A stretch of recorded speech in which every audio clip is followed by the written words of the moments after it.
Welcome to Shantala kitchen. ಈ ದಿನ ನಾವು ಒಂದು ಕಷಾಯನ ಮಾಡೋಣ. ನೋಡಿ, ಇದು ಅತಿ ಮಧುರದ ಪುಡಿ, ಇದು ಪೌಡರು. ಇದನ್ನು ಉಪಯೋಗಿಸ್ಕೊಂಡು ಒಂದು ಕಷಾಯನ ಮಾಡೋಣ. ಅತಿ ಮಧುರ, ಜ್ಯೇಷ್ಠ ಮಧು ಅಂತ ಕರೀತಾರೆ. ಇದು ಒಂದು ಬೇರು ನೋಡಿ ಈ ರೀತಿ ಇರುತ್ತೆ. ಇದನ್ನು ಪೌಡರ್ ರೂಪದಲ್ಲಿ ಈ ರೀತಿ ಅಂಗಡಿಗಳಲ್ಲೂ ಕೂಡ ಸಿಗುತ್ತೆ. ನೋಡಿ, ಅತಿ ಮಧುರದ ಇದು ಚಕ್ಕೆ ಬೇರು ಈ ರೀತಿ ಇರುತ್ತೆ. ಇದನ್ನು ಪೌಡ್ರ್ ರೂಪದಲ್ಲೂ ಕೂಡ ಸಿಗುತ್ತೆ. ಗಂಧಿಗೆ ಅಂಗಡಿಗಳಲ್ಲಿ, ಮಾಲ್ಗಳಲ್ಲಿ ಇದು ಸಿಗುತ್ತೆ. ಇದನ್ನಾದರೆ ನಾವು ಅದೇ ಗಂಧದ ಕಲ್ಲಿನಲ್ಲಿ ಹಾಲಿನಲ್ಲಿ ತೇದು ಇದನ್ನು ಉಪಯೋಗಿಸ್ಬೇಕಾಗುತ್ತೆ. ಅದರ ಬದಲಾಗಿ ಈ ರೀತಿ ಪೌಡ್ರ್ಗಳೇ ಸಿಗೋದ್ರಿಂದ ಇದನ್ನೇ ಉಪಯೋಗಿಸಿ ಈಗ ನಾವು ಒಂದು ಕಷಾಯನ ಮಾಡೋಣ. ಇದರ ಆರೋಗ್ಯಕರವಾದಂತಹ ಒಂದು ಗಿಡಮೂಲಿಕೆ, ಇದು ಒಂದು ಬೇರು ಅಂತ ಹೇಳ್ಬಹುದು.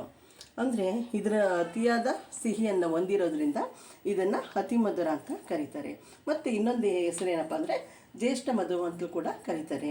ಮಧು ಅಂದರೆ ಸಿಹಿ, ಜ್ಯೇಷ್ಠ ಅಂದರೆ ಮೊದಲ. ಅಂದರೆ ಇದು ಈ ಬೇರು ಅಂದರೆ ಜ್ಯೇಷ್ಠ ಅಂದರೆ ಸಿಹಿ ಬೇರುಗಳಲ್ಲಿ ಇದು ಮೊದಲನೇ ಸ್ಥಾನನ ಪಡ್ಕೊಂಡಿದೆ.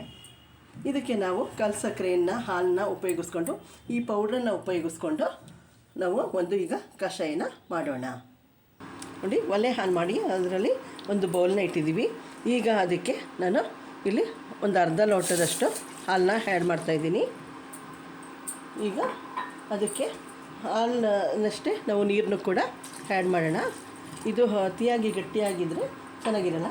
ಜೊತೆಗೆ ನಾವೀಗ ಇದಕ್ಕೆ ಸೇರಿಸುವಂಥ ಪೌಡ್ರು ಈ ಹಾಲಿನಲ್ಲಿ ಅದರ ಅಂಶನ ಬಿಡಬೇಕು. ಅದಕ್ಕೆ ಸ್ವಲ್ಪ ನಾವು ಇದನ್ನು ಹೆಚ್ಚು ಹೊತ್ತು ಕುದಿಸೋದ್ರಿಂದ ನಾವು ಇದನ್ನು ಸ್ವಲ್ಪ ಹಾಲು ಮತ್ತು ನೀರು ಎರಡನ್ನು ಮಿಕ್ಸ್ ಮಾಡಿ ಇಡೋಣ. ಬರೀ ಹಾಲನ್ನೇ ಇಟ್ಟರೆ ಅದು ಇನ್ನೂ ಸ್ವಲ್ಪ ಕುದ್ದಿ ಹಾಲು ಇನ್ನೂ ಕೂಡ ಗಟ್ಟಿ ಆಗೋದ್ರಿಂದ ಸ್ವಲ್ಪ ಅದಕ್ಕೆ ನೀರನ್ನು ಕೂಡ ಆ್ಯಡ್ ಮಾಡಿದ್ದೀನಿ. ಈಗ ಅದಕ್ಕೆ ನಾನು ಸ್ವಲ್ಪ ಕೆಂಪು ಕಲ್ಸಕ್ಕರೆನ ಹಾಕ್ತಾಯಿದ್ದೀನಿ. ಇದು ಕಷಾಯ ಆಗಿರೋದ್ರಿಂದ ನಾವು ಸಕ್ಕರೆನ ಯೂಸ್ ಮಾಡೋದು ಬೇಡ. ಅದಕ್ಕೆ ಕೆಂಪು ಕಲ್ಸಕ್ಕರೆ ಹಾಕೋಣ. ಆಲ್ರೆಡಿ ಕೆಂಪು ಕಲ್ಸಕ್ಕರೆ ತಂಪಿನ ಗುಣನ ಹೊಂದಿದೆ, ಮತ್ತು ಈ ಪೌಡ್ರು ಕೂಡ ತಂಪಿನ ಗುಣನ ಹೊಂದಿರೋದ್ರಿಂದ ಅದನ್ನು ಕೂಡ ಸ್ವಲ್ಪ ಆ್ಯಡ್ ಮಾಡೋಣ. ನೋಡಿರಿ, ಈಗ ಈ ಪೌಡ್ರಲ್ಲಿ ಅರ್ಧ ಸ್ಪೂನಷ್ಟು ಈ ಹಾಲಿಗೆ ಆ್ಯಡ್ ಮಾಡೋಣ. ಈ ಪೌಡ್ರು ಈ ಕೆಂಪು ಕಲ್ಸಕ್ಕರೆ ಹಾಕಿದ್ದೀವಲ್ಲ, ಅದು ಕರಗಿ ಈ ಪೌಡ್ರು ತನ್ನಲ್ಲಿರುವಂಥ ಸಾರನೆಲ್ಲ ಈ ಹಾಲಿಗೆ ಬಿಡಬೇಕು. ಅಲ್ಲಿವರೆಗೂ ನಾವು ಇದನ್ನು ಸ್ವಲ್ಪ ಕುದಿಸೋಣ. ಅದಕ್ಕೆ ನಾನು ಹಾಲಿನ ಜೊತೆ ಸ್ವಲ್ಪ ನೀರನ್ನು ಕೂಡ ಆ್ಯಡ್ ಮಾಡಿರೋದು. ಇದು ಕುದ್ದು ಅದರಲ್ಲಿರುವಂಥ ಈ ಪೌಡ್ರಿನಲ್ಲಿರುವಂಥ ಅತಿ ಮಧುರದಲ್ಲಿರುವಂಥ ಸಾರನೆಲ್ಲ ಹಾಲಿಗೆ ಬಿಡುತ್ತೆ. ಆಗ ಅದರ ಆರೋಗ್ಯ ಮತ್ತು ಇದು ಚರ್ಮಕ್ಕೆ ತುಂಬ ಒಳ್ಳೆಯದು. ಇದರ ಮುಖದಲ್ಲಿ ಬರುವಂಥ ಪಿಗ್ಮೆಂಟೇಷನ್ನು ಮತ್ತು ಪಿಂಪಲ್ಸ್ಗಳನ್ನು ಕಡಿಮೆ ಮಾಡುತ್ತೆ. ಅದಕ್ಕೆ ನಾವು ಹಾಗಾಗಿ ಇದನ್ನು ಉಪಯೋಗಿಸ್ಬೇಕು. ಇದನ್ನು ಹೆಚ್ಚು ಇದರಲ್ಲಿ ಒಳ್ಳೆ ಗುಣಗಳಿದೆ, ಆರೋಗ್ಯದ ಔಷಧಿನೇ ಇದೆ ಅಂತ ನಾವು ಇದನ್ನು ಪ್ರತಿನಿತ್ಯನೂ ಯೂಸ್ ಮಾಡಬಾರ್ದು. ಅಂದರೆ ಅಮೃತನೂ ಕೂಡ ನಾವು ಹೆಚ್ಚು ಸೇವನೆ ಮಾಡೋದ್ರಿಂದ ವಿಷ ಆಗುತ್ತೆ ಅಂತ ಜನರಲಾಗಿ ಎಲ್ಲರಿಗೂ ಗೊತ್ತು.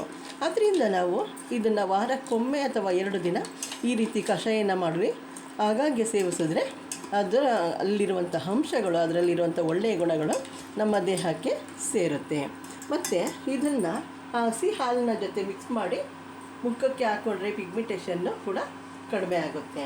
ಮತ್ತು ಇದು ಹೊಟ್ಟೆಯಲ್ಲಿ ಬರುವಂಥ ಹಲವಾರು ಸಮಸ್ಯೆಗಳನ್ನ ನಿವಾರಣೆ ಮಾಡುತ್ತೆ. ಹೊಟ್ಟೆಯಲ್ಲಿ ಬರುವಂಥ ಅಲ್ಸರನ್ನು ಕಡಿಮೆ ಮಾಡುತ್ತೆ. ಹೊಟ್ಟೆ ಹುಣ್ಣನ್ನು ಮತ್ತು ಬಾಯಿಯಲ್ಲಿ ಆಗುವಂಥ ಹುಣ್ಣುಗಳನ್ನು ಇದು ಕಡಿಮೆ ಮಾಡುತ್ತೆ. ಅದಕ್ಕಾಗಿ ನಾವು ಹಾಗಾಗಿ ಮಕ್ಕಳಿಗೂ ಕೂಡ ಕೊಟ್ಟರೆ ಇದನ್ನು ಒಳ್ಳೆಯದು.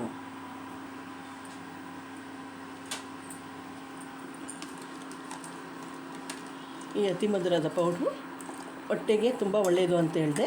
ಅಂದರೆ ಮಲಬದ್ಧತೆಯನ್ನು ಕೂಡ ಇದು ನಿವಾರಣೆ ಮಾಡುತ್ತೆ, ಕರಳನ್ನು ಶುದ್ಧಿ ಮಾಡುತ್ತೆ. ಅದರಿಂದ ಇದನ್ನು ಹಾಗಾಗಿ ಸೇವಿಸಿ ನಿಯಮಿತವಾಗಿ ತಗೊಳ್ಬೇಕು. ಮತ್ತು ಚರ್ಮದ ಕಾಂತಿಯನ್ನು ಹೆಚ್ಚಿಸುತ್ತೆ. ಚರ್ಮದಲ್ಲಿರುವಂಥ ಪಿಂಪಲ್ಸ್ಗಳನ್ನು, ಪಿಗ್ಮೆಂಟೇಷನ್ನು ಕೂಡ ನಿವಾರಣೆ ಮಾಡುತ್ತೆ. ಮತ್ತು ಮುಖ್ಯವಾಗಿ ವೆಯ್ಟ್ ಲಾಸ್, ಇತ್ತೀಚೆಗೆ ಎಲ್ಲಿ ನೋಡಿ ವೆಯ್ಟ್ ಲಾಸ್ ಅಂತ ಹೇಳ್ತಾ ಇರ್ತಾರೆ. ವೆಯ್ಟ್ ಲಾಸ್ ಮಾಡಬೇಕು ಅನ್ನುವಂಥವರು ಕೂಡ ಇದನ್ನು ಹಾಗಾಗಿ ಸ್ವಲ್ಪ ಸೇವಿಸೋದ್ರಿಂದ ಇದರಲ್ಲೂ ಕೂಡ ವೆಯ್ಟ್ ಲಾಸ್ ಆಗುತ್ತೆ.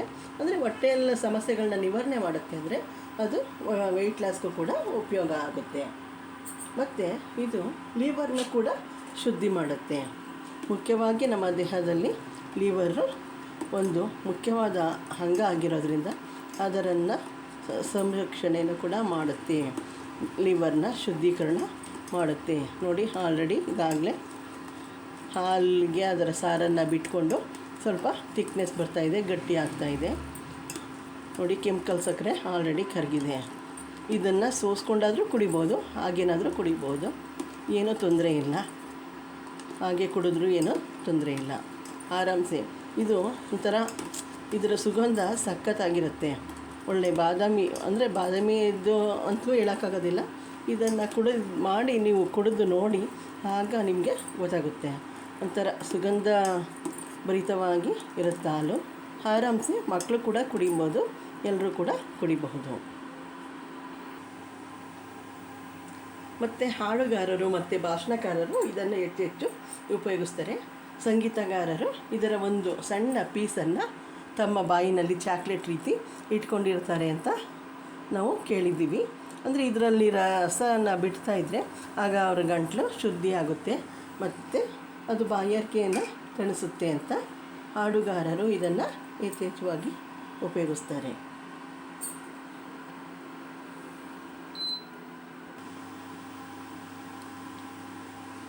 ನೋಡಿ, ಈಗ ಅತಿ ಮಧುರ ತನ್ನ ಸಾರನ್ನೆಲ್ಲ ಹಾಲಿಗೆ ಬಿಟ್ಕೊಂಡಿದೆ. ಈಗ ಇದು ಕಷಾಯ ರೆಡಿಯಾಗಿದೆ. ಈಗ ಇದನ್ನು ಲೋಟಕ್ಕೆ ಹಾಕೋಣ.